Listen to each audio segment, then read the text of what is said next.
이어서 진주에서 전해드립니다. 지역 주민들이 인터넷 활용 방법을 배워 직접 특산품을 팔거나 체험 활동으로 수익을 올리는 농어촌 정보화 마을은 경남에만 24곳이 있는데요. 하지만 고령화와 정부 예산 지원 중단에 주민들이 정보화 마을 지정을 포기하는 일까지 나오고 있습니다. 박기원 기자입니다. 천혜의 갯벌과 전통 어업법인 죽방염으로 이름난 남해의 한 어촌 마을입니다.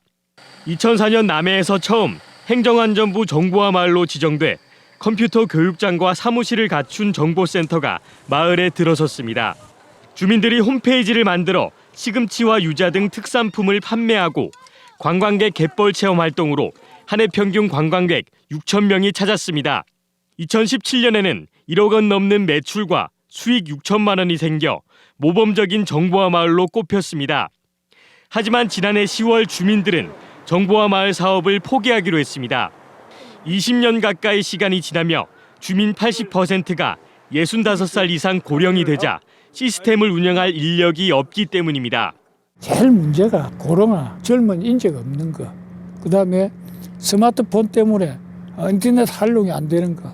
이런 부분이 최우선 되니까 결국은 경제적으로 어려워지고. 정부와 자치단체의 지원이 끊긴 것도 이유 중 하나입니다. 프로그램 관리자 인건비 등 3천만 원을 지원해준 행정안전부는 4년 전 지원을 끊었고 경상남도도 내년부터 도비 지원을 중단합니다. 정부와 마을 스스로 마을 기업이나 협동조합을 구성해 자립해야 한다는 겁니다. 마을 기업 전환을 2018년, 19년 본격적으로 했었거든요. 운영은 마을 주민들의 몫이기 때문에 고령층의 주민들이 끌고 가기에는 어려운 점이 있어서. 경남에 지정된 정보화 마을은 16개 시군에 모두 24곳. 최근 5년 동안 정보화 마을 5곳이 주민 고령화와 부족한 예산 지원 탓에 결국 사업을 포기했습니다. KBS 뉴스 박규현입니다. 진주경찰서는 아파트에 주차된 차량에서 수백만 원 상당의 금품을 훔친 혐의로 31살 A씨를 구속했습니다. A씨는 지난해 11월 진주의 한 아파트 주차장에서 문이 잠기지 않은 차량의 문을 열고 현금과 상품권을 훔치는 등 창원과 전북, 전주 등에서 8차례에 걸쳐 340만 원 상당의 금품을 훔친 혐의를 받고 있습니다.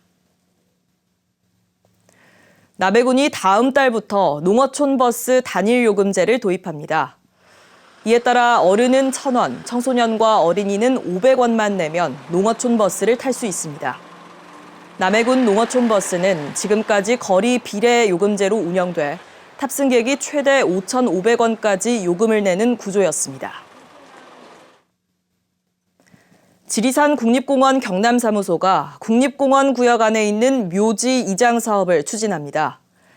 대상 묘지는 1980년 6월 이전에 만든 130여 개로 유족이 국립공원 밖으로 묘지를 옮길 경우 이장비를 지원합니다. 국립공원 측은 경관 관리와 샛길 출입 차단 등을 위해 올해 묘지 이장 사업을 도입했습니다. 지금까지 진주에서 전해드렸습니다.